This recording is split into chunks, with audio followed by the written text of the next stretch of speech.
All right, so in the middle of the 2022, oh, now I see why. All right, I was drawn to do a fucking collective read, all right?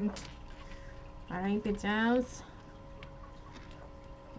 Would you guys like to buy some cookies?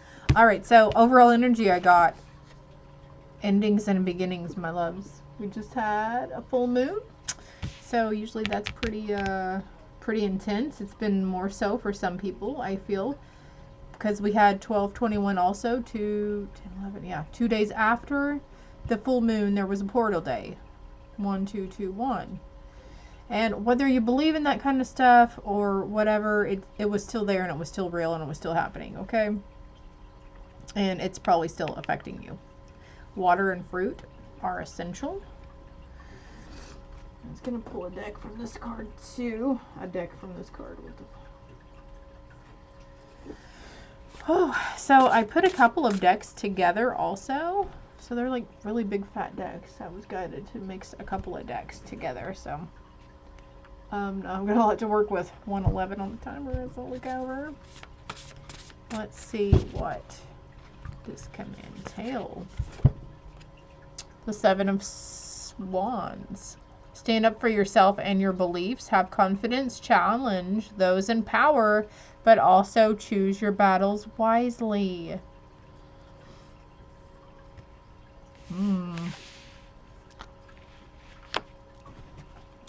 Okay, on the bottom of the deck we have King of Pentacles. Grounded, a time of great success, financial security and prosperity, everything turning out beautifully, a supportive parent or spouse, a good person to work for. All right, let's see what other cards we got here. All right, well, I felt these drop from under my hand. I did that, but this one flew out. Thought. Are you in deep thought? Oh, shoot. You guys are really up in your head, though. But that's okay. That's okay. That's just part of fucking energies. Alright. Spirit is active today. Servant. Alright. What else do we got here for the collective? What else do we have for the collective? Scholar. I feel like this is the beginning to a bad joke. A servant, a scholar, and death had thoughts. Frivolity. Okay, remember the other card talking about finances and secure financial areas? Like, see, okay, my relationship around money has been really tested, and I never really budgeted for myself. I'm saying this for a reason, okay? And because I'm drawn and guided to say something about it. But anyways, my relationship around money, I had that lack mentality. I didn't think there was enough to go around. You know, silly me though. I realize now that I was very much conditioned because that's what I grew up with. That's what I saw and that's what I heard. So my parents' beliefs about income rubbed off on me and how they viewed it, and they got their beliefs from income from their parents, and so on and so forth. That's one of those generational patterns that was coming up these past few months that these reads were saying you guys were breaking and releasing. But now I'm getting like these small windfalls. Well, not right now, because something happened and my honeys went from a higher level of power in the company, and so they put him to salary pay when he was getting hourly, and they did something and they deducted like his hourly pay for the last week he was hourly from the amount that he would be for salary, and just gave him the difference, which was not correct. That was not okay. They shorted him like $500 or $700 for a 40-hour week. So we had to scrimp and we had to borrow, which I was greatly appreciative for. That's where those helpful people come in, right? And the need to not let pride get in our way for asking people to help, asking for help from others. But also there's some instances where we're wanting to take a trip this summer, and we need to learn how to put money back and not fucking touch it, okay? And it's been really hard for me because I've just been used to being able to go and blow, but my relationship with money is healing. It is healing, and the universe is helping me with it. So it's something I asked for. It's something I asked for before I came here.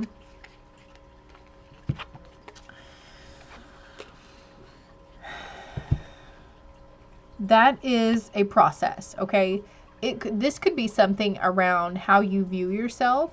It could be how you view others, from seeing from a different perspective, you know, working through those pet peeves. We all have pet peeves, right? But the universe might be sending you a lot of people who do the kind of stuff that gets on your nerves, and it's for good reason. Maybe they're sending you old grouchy ladies to test your patience, right? I've been tested a lot the past few days with my son also, because he's just a negative fucking Nancy. He's a grumpy little toot. Getting grounded with Mother Earth would be very beneficial, okay? That root chakra is out of whack, my friends. And they say this all the time. They want to say, you know, Sarah doesn't always use very nice wording. It might sound like she's pointing a finger in your face and acting like your mother, but I try to get the point across and the message across. It's not my ego telling you to go get grounded. It's not my ego telling you that you should align your chakras. It would benefit you greatly. It is your goddamn spirit team, okay? And you keep resisting the messages and the signs that they're sending you for this kind of stuff. They can, they're like, Sarah is no more. Go lay in a hammock and watch the clouds. The hammock will tie to a tree, right? Vast vistas. And look, okay? None of this message is here for you. He is outside the box. He's literally thinking outside the box. That's what I'm getting there. Start thinking outside the box, guys. And you can do this by simply asking your higher self to help you think outside the box. And all we got to do is say, hey, higher self, can you help me think outside the box today? Can you help me see from a different perspective? Can you help me see how I am and how my life is? Can you help me be on the outside looking in? Infinite abundance. You guys are so abundant in your lives right now. You really have everything you need to succeed and to go for the stuff that you want to go for in life. Money can't buy happiness.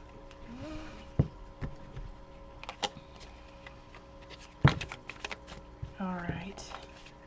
Anything else here for this deck? They're like, no, we just showed you this other deck that you need to do. Alright. Cards from this deck. I mean, it's not... Those guides are like tough loving, y'all. Tough loving you. Eye of the Needle, intentionality. Exactly. Everything is done through the intention. We set the intention. You want to go lay in the hammock? While you're walking out there to get in the hammock, you say, I'm going to lay in this hammock to ground myself. I'm going to sit by this tree to ground myself. I am going to look out over the water to think outside the box. I'm going to lean against the tree to see, to clear my mind to see through a different perspective.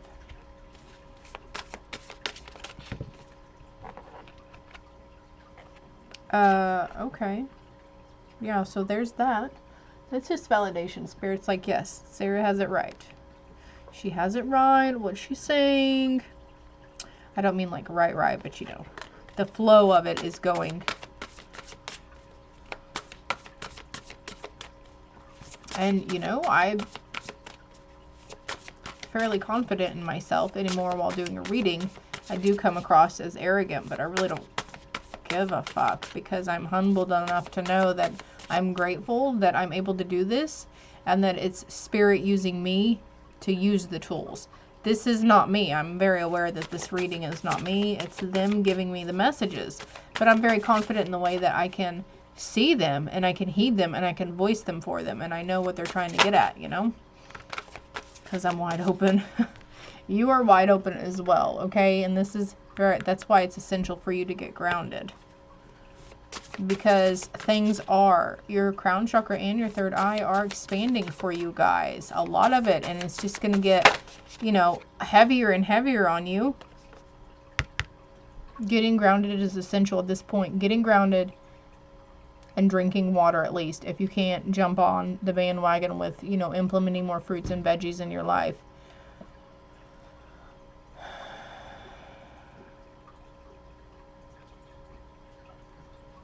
Revelations will be happening. And look, 7 stones stacked up here for 7 chakras in alignment, right? Oh, the other deck. Okay.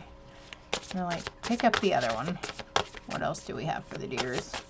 What else do we have for the deers? That confidence. You can get that confidence too by clearing that solar plexus and grounding that root chakra. Details, details. Clarity is popping out there, but also I'm seeing the wisps of smoke here, so cleansing and clearing. But we have a compass here. Every time I see a compass, I think of the inner compass.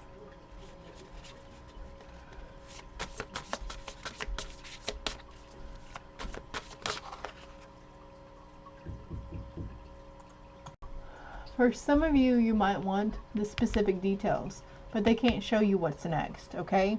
They're needing you guys to walk in complete faith and trust that you're going to walk a path and not fall into a deep abyss, okay? Surrender. Okay, hold one moment. We have coming apart, so this might be what you've been feeling here lately, like you're completely coming apart, you're torn. And we've got ego and higher self battling over and the good and the evil.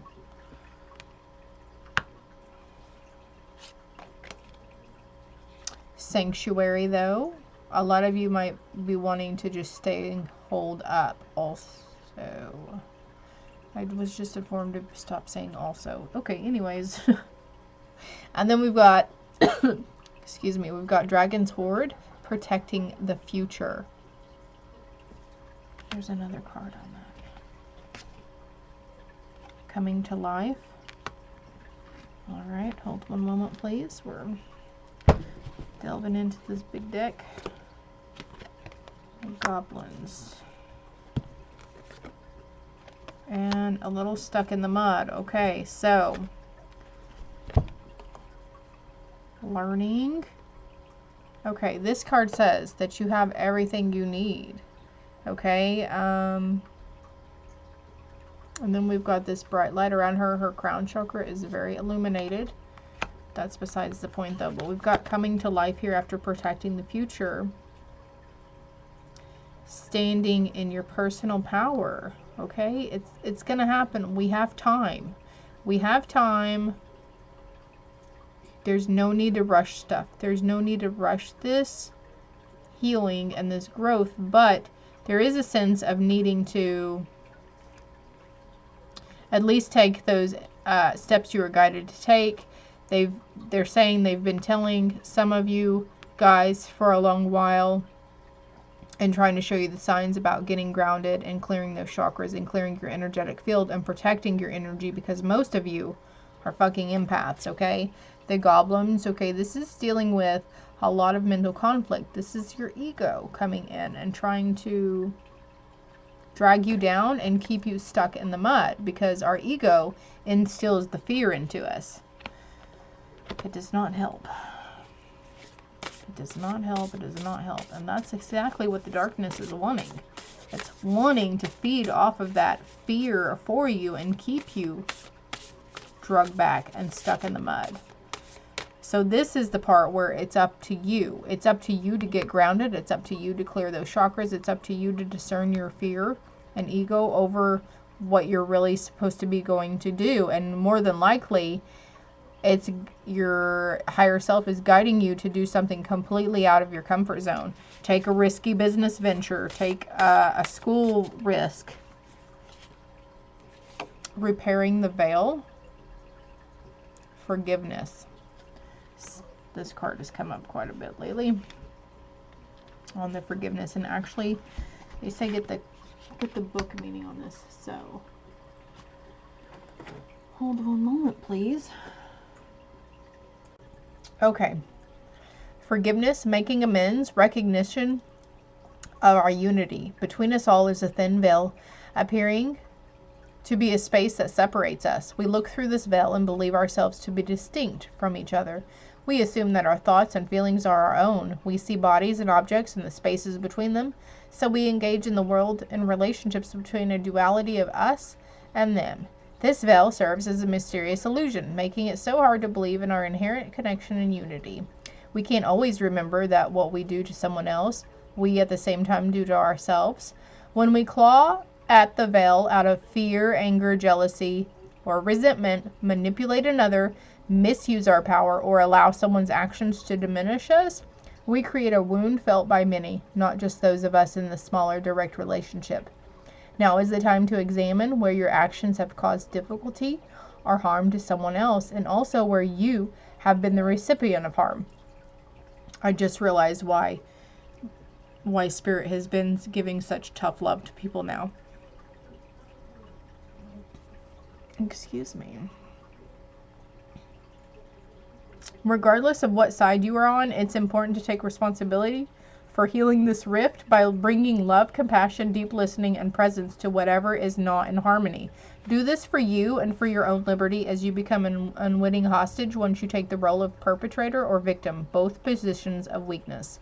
Let go of all your resentments, know your part in the dynamic, and make the appropriate amends with that newfound wisdom and understanding. Healing, forgiveness, and mending what is broken in your world is a sweet, much-needed declaration of freedom.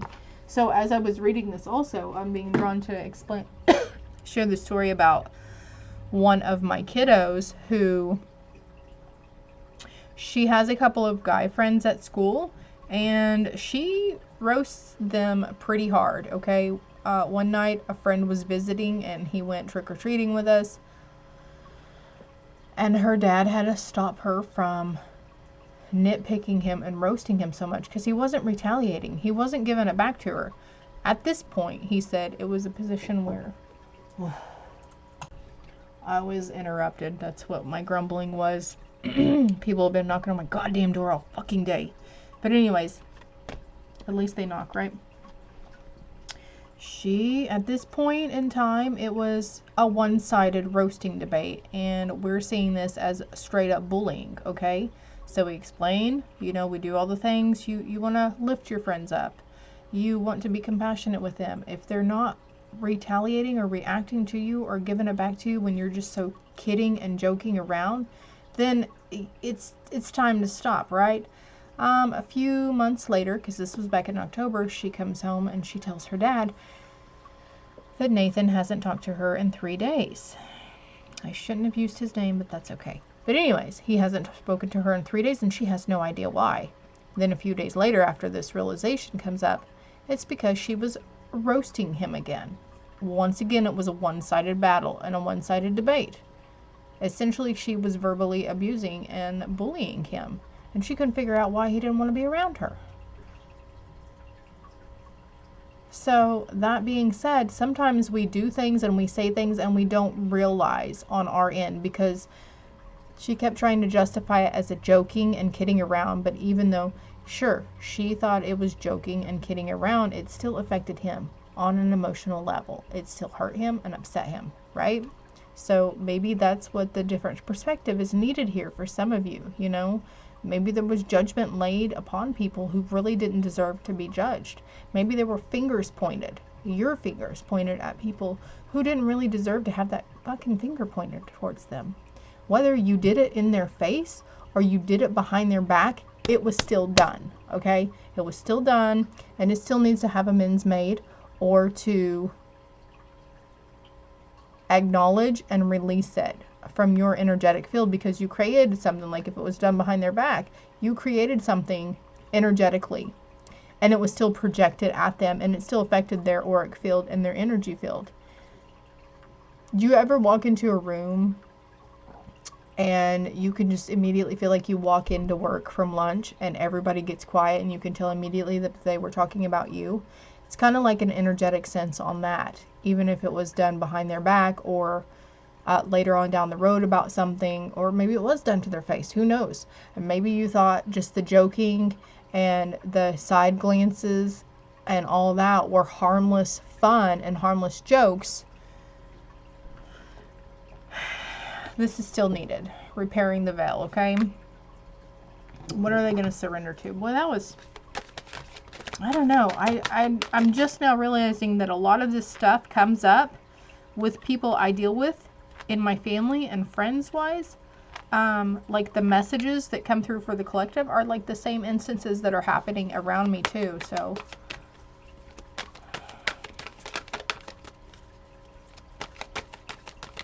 if it was a harmless situation that keeps popping up to your head, like, well, I told them I was joking. I didn't really mean it. They know I didn't really mean it. Or they know I said it out of anger and I apologize later.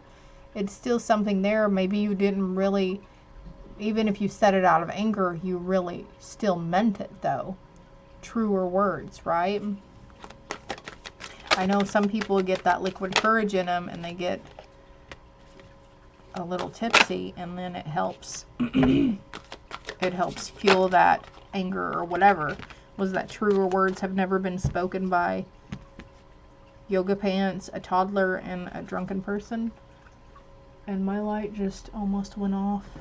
Okay, so we have surrender obsessive thinking. If you're obsessing about a person or situation, turn the dilemma over to spirit. Doing so will help bring you clarity or even solve a problem. And maybe this is obsessive thinking is a situation. Maybe you weren't the perpetrator. Maybe you were on the receiving end of this lighthearted bullying or these angry words or whatever. But getting out of the mental mind, because when we're obsessing about a situation, and then what else does our anxiety and fear do? It creates made up scenarios in the head of what's to come next time we interact with that person, or there's a situation that comes up or whatever. And essentially, if we keep thinking about that and stay in our head about it, we're going to manifest it into fucking reality. Surrendering outdated beliefs about yourself. Let go of limiting ideas about yourself that originate from the past. Then you can own your power and soar in your life. Also, I'm being drawn to say this is letting go of outdated beliefs in other people. Let go of limiting ideas about other people that originate from the past. They're owning their power and soaring in life, and you might be a little put off and a little jealous of it. Because I used to do the same thing. Women who looked better, or in my opinion, they looked better, they dressed better, they had nicer cars, they obviously made more money. It was a little off-putting. And I put limiting ideas about them, and I just thought all women who look like this are fucking bitches. But they're not, right? Surrender the idea you can fix someone. It's time for a relationship to shift. If it doesn't work to try to fix someone, each person must be accountable for his or her own healing. So me and my sister were just talking about this too, that we can't oh wow, okay, we didn't say this, but the words "you can't fix stupid" came to mind. So maybe that's something that you've been using, like a saying that you use. But sometimes we just want to grab people and shake them and make them see the light. But we can't make them see anything. We can be essential in their learning process, and we can maybe go about with certain words and healing ways, nice ways, not healing ways,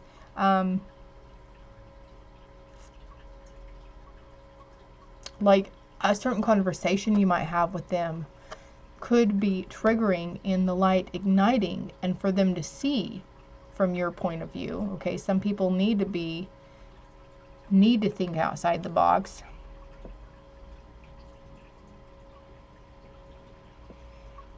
Oh gosh, man, I'm tired. That was a lot of channeling. I think a lot of that was coming through from y'all's spirit teams, my loves. 24:24 on the timer.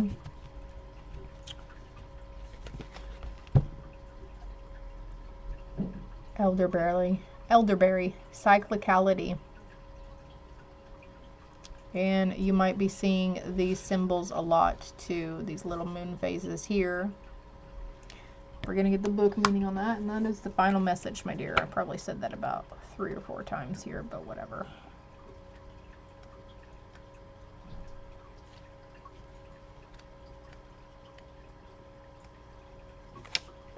Elderberry traditionally lives at the center of the garden, telling stories of winters past and springs yet to come. Though often scraggly and a questionable centerpiece, her 3 faces embody the goddess: maiden in the spring, abundant with white petals; mother in the summer, when wine-bred berries adorn her branches; and crone in the autumn, when her leaves are falling away. She looks quite dead in the winter, all bare branches and hollow bones. Elderberry's yearly evolution teaches you to dance with the closely twined cycles of life, death, and rebirth. Wherever you are in your life, she reminds you that acceptance of life's cyclicality is the key to earning your spot at the garden center. So, you guys are going to be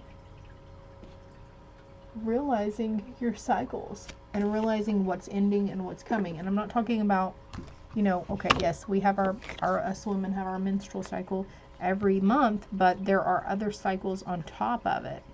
I'm also being drawn to show you this, vervain, let magic in.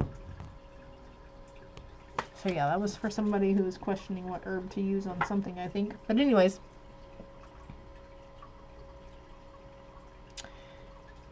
it's not all attached to emotions and hormonal things also.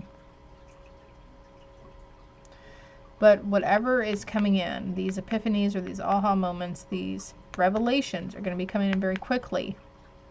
It's going to cause an emotional upheaval for you, my dears. And that's probably what's already been happening, but conclusions are within reach, my dear collective, okay? I hope it helps. I hope it resonates. And if you haven't already, please hit like and subscribe to the channel. It is greatly appreciated. Always love and light, my dears.